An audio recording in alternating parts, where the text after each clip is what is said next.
Welcome, my friends, to the Dirty Hippie Kitchen, where we make good, awesome health foods in the world's most filthy kitchen.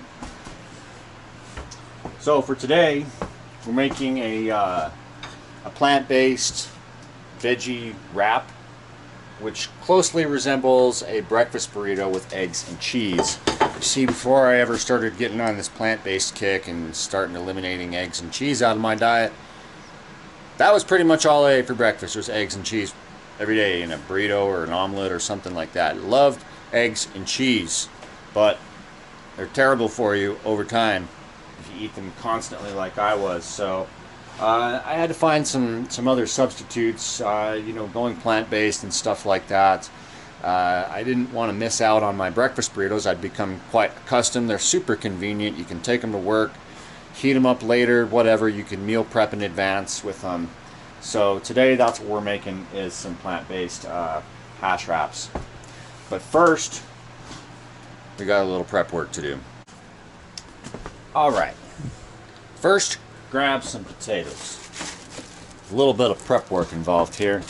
You can use any kind of taters that you like, fresh ones, store-bought ones, homegrown ones, as long as you got yourself some potatoes. I'm using some Idaho yellow potatoes today, and just grabbing these, and I've already got some water boiling. So these are pretty small potatoes. If they're russets or even red Idaho potatoes that are a little larger, you probably want to go ahead and cut those in half or quarters.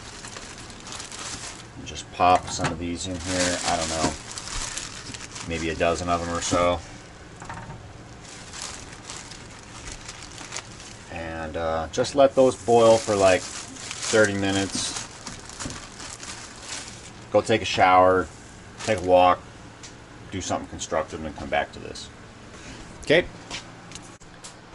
so then when you're done, just take your potatoes, kill the heat, and take them and strain them.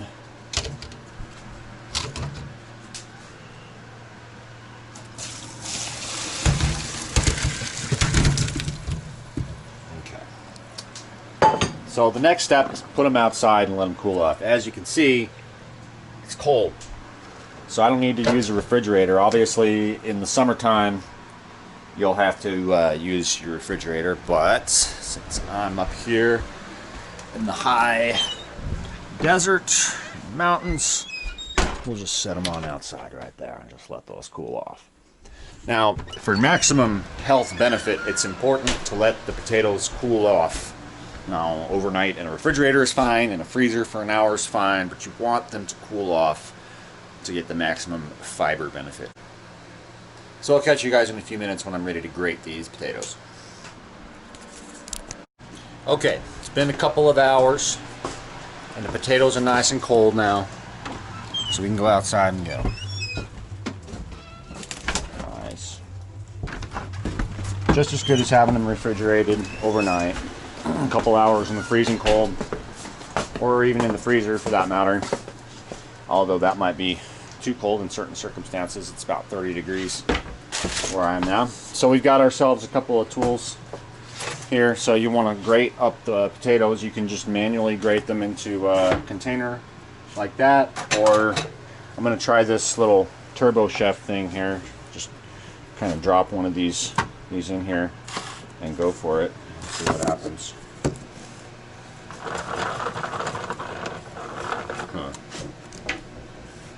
Thing seems you have to push on it. I don't like it. I prefer old school. Just the old school.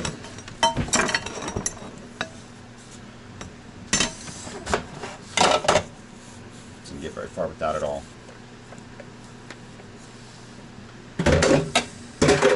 So, anyway, just do this manually.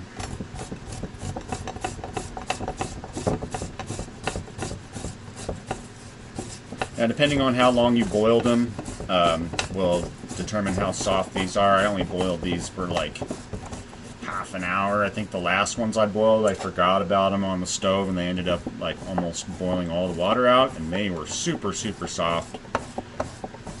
But they should feel relatively soft. You should basically be able to mash them with your hand or with a fork or something like that, and it should be pretty easy to grate them. I can feel a little bit of rawness left in these yellow ones here, but no big deal. So I'm just going to go ahead and finish grating these.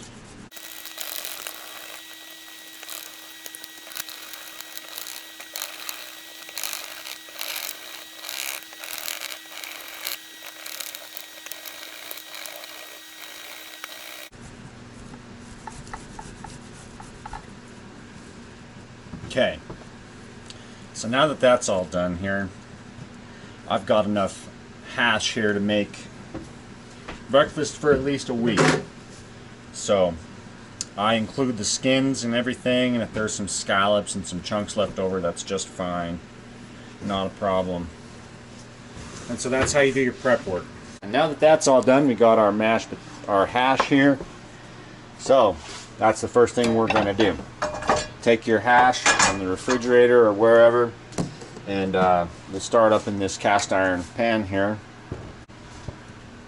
And to it, we will add some toasted sesame seed oil, which is has a pretty nice flavor to it. Just go ahead and top that off. And this pan is pretty well cured too, but it certainly doesn't hurt to add some oil whenever you're cooking on cast iron.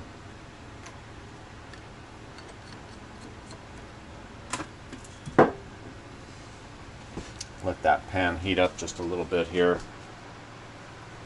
Let's start prepping some veggies here. So we just got our simple little plastic cutting board. We're going to be adding some onion, clove or two of garlic. We've got some jalapenos that we pickled a few weeks ago, actually 2 weeks ago or something. And we just got some good old baby spinach that we're going to add into the mix later too. So,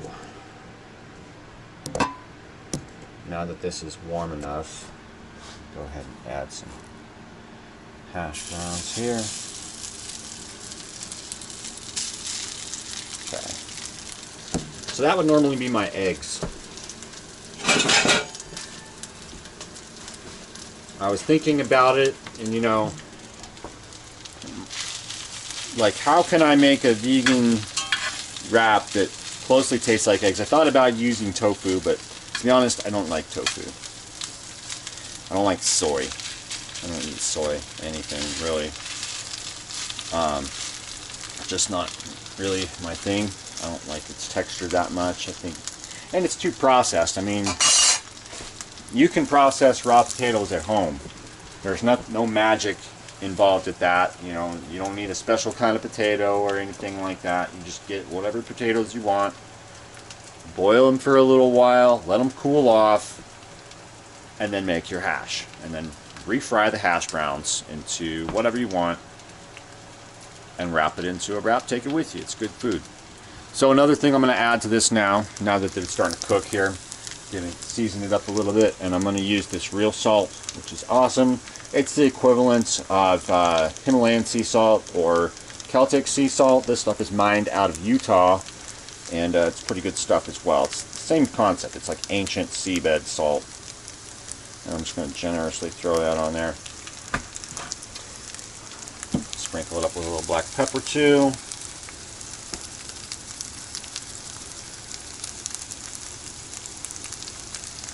Now you guys have probably noticed that this stove is not exactly level. It's because my house isn't level.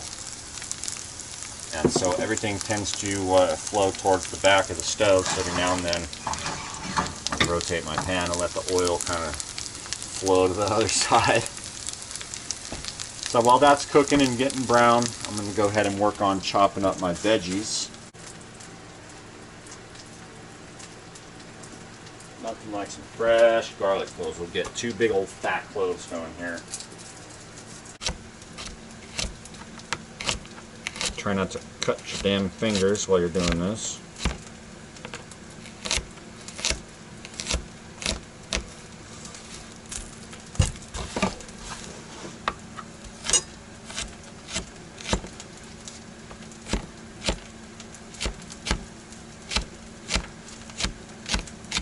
I'm sure some of you are way better at chopping garlic than me, but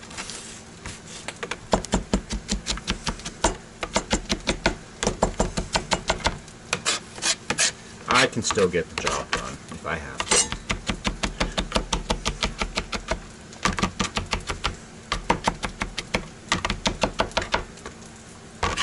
I always like to use the fresh stuff because that's where you get all of the good flavonoids and good nutritional benefits, because that's like the whole idea of eating this way. It's like if you're going to go plant-based, whole food diet type deal, and you're really trying to heal or just optimize your health, then obviously you got to pay attention to the little steps, and you know, pay attention to the form of the food that you're taking as well as what food. It's about what form it's in. So I try to keep my garlic fairly raw. You'll see here I'm not going to cook it that much when it is that time.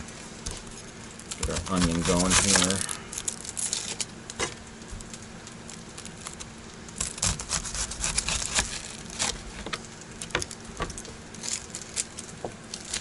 Again, onions that have color, like this one, or some, what are they called? Just forget. Shallot or some shit like that. Anyway, onions with color have more flavonoids in them too, and therefore are a little more healthy. Not that sweet and white onions aren't healthy for you. These ones just have a few more benefits, a few more antioxidants. That's what gives them its color.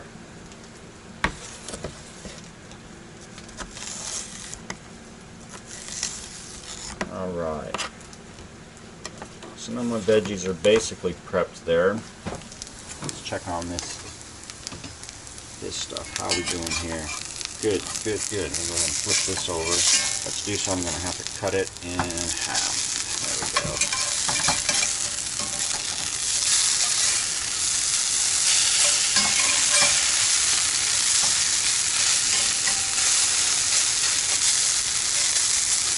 It doesn't have to be a perfect pancake. It's going to get wrapped up anyway, so just more or less make sure it all gets thoroughly cooked and crisp.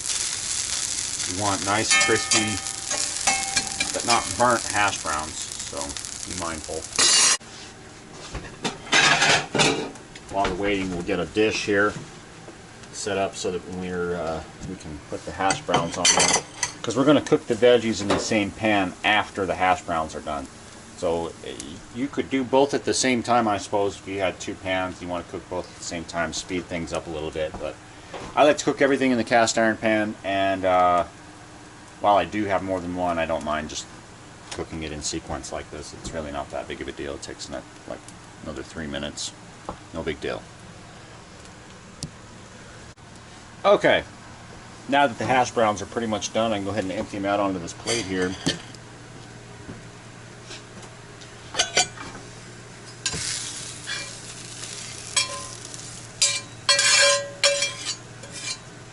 Alright, so phase 2, while the pan is still hot, go ahead and this time I'm going to use some olive oil.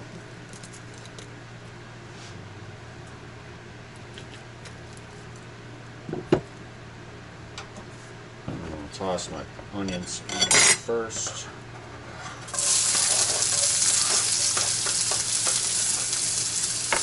Get those going.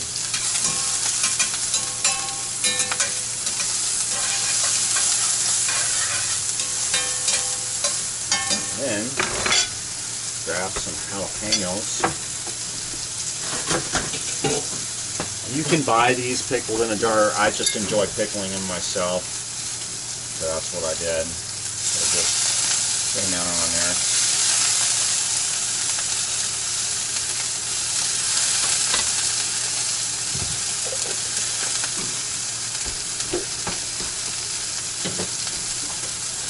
Pickling your own jalapenos has a dual benefit.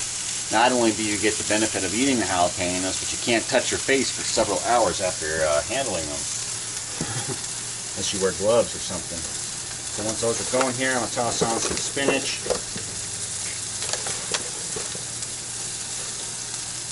Good handful of spinach on there.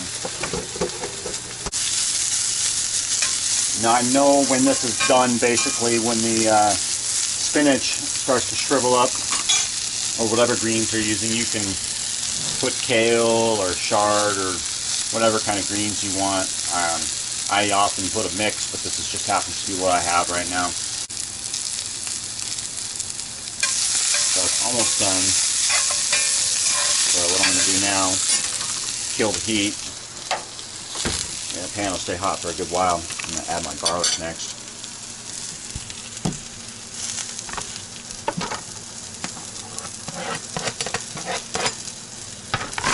Stir that around.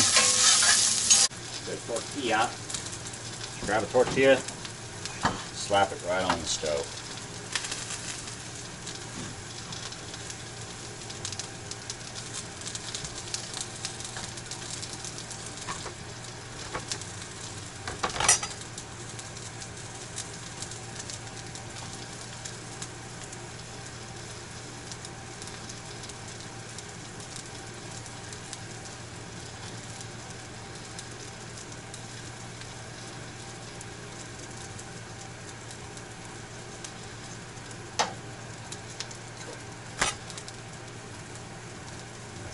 Apply in there. Start by putting my veggies, hot veggies, right onto the tortilla there.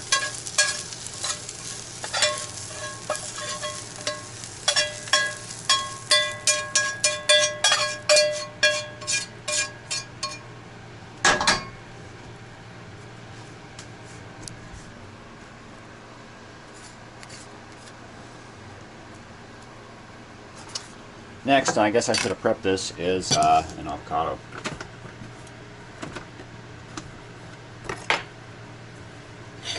This is basically the cheese. Got to have a fat source in order to even remotely have the texture and taste of cheese. So what I'm going to use is a quarter of an avocado. And I'll just go ahead and slice it up right inside of its own casing, which happens to make a fantastic avocado cutting board. And then you can just scoop it right on out of there onto the burrito.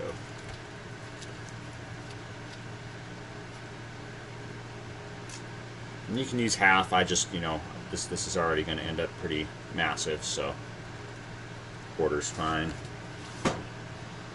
And I'll go ahead and season these vegetables, add a little bit more salt. Oops, there comes another avocado falling out of the sky. Put some cayenne on it, because I like things a little bit spicy. Actually, this helps ulcers if you have an ulcer problem. They say stay away from spices, but you can actually have cayenne pepper. Cayenne pepper has a compound that actually is antibacterial for the particular strain of bacteria that causes ulcers. So it's actually good for you to have if you suffer from ulcers. Now that that's done, I'm just going to pile that potato right on top of there and wrap it up.